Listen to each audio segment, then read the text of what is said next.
Hey everyone, it's Dr. Nate with Performance Sports Chiropractic. We're going to go through the Mobility Monday tip for this week. Today we're covering an exercise I really like called the Bird Dog exercise. We're using Molly from 212 Performance Gym to give us a hand today.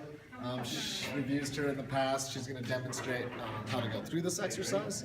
So, Molly, the way this exercise starts out is we're going to be in an all fours position, so we're going to be in our hands and knees. So, what we want to look for here is just making sure that the shoulders and the hands are in a straight line down here, so that we're nice and even. We want a nice flat back here, as well as having the knees directly below the hips, so everything is squared and even all the way across here. The back is flat. The way I like to start out this exercise is I like to just start out with one limb at a time.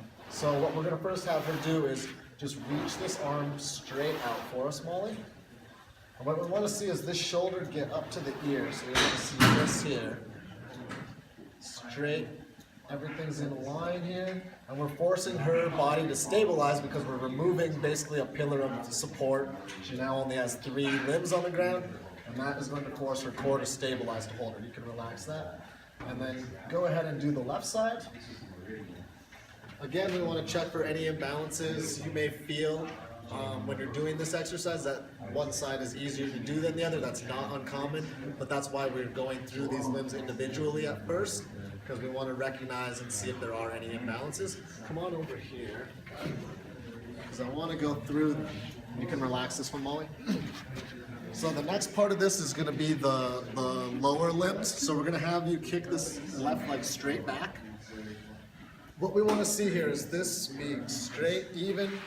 We want to see her pelvis flat here. So we don't want to see, some people, what will happen is you'll see the pelvis roll up slightly, or you might feel that you really want to shift your body weight to the side where 2 limbs are on the ground. You really want to fight that if you can help it, because we want to stay as level, parallel, and flat as possible. We don't want to have the pelvis opened up, and we don't want to have that body weight shifted. So relax for us, Molly. Go ahead and do this side here. Try to stay as flat as we can. So again, she's got just a little tendency to roll that pelvis up. So she just wants to, we want to kind of make sure to correct that. Because you want to stay flat and you want to fight that, that desire to shift your body weight. So we want to stay as stable as we can, okay? Relax here. When you go through and you get better at doing each limb individually, then the way to advance this exercise is by combining an opposite arm and an opposite leg. So, Molly, why don't you go ahead and do the opposite arm, opposite leg posture here.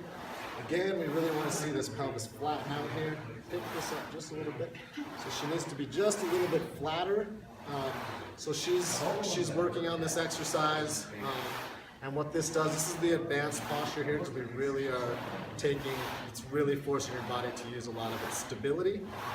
So what I like to see, you can relax, Molly, what I like to see people do is make sure that they can successfully achieve stability with just the one limb at a time before we start to combine things. So that exercise is called the Bird Dog exercise. Thanks, Molly, for helping me out today. Again, if you ever have any questions, comments, or concerns, shoot me a message on Facebook or shoot me an email. I'll always be happy to answer those. But hopefully this one will help out. All right, have a good week, everyone.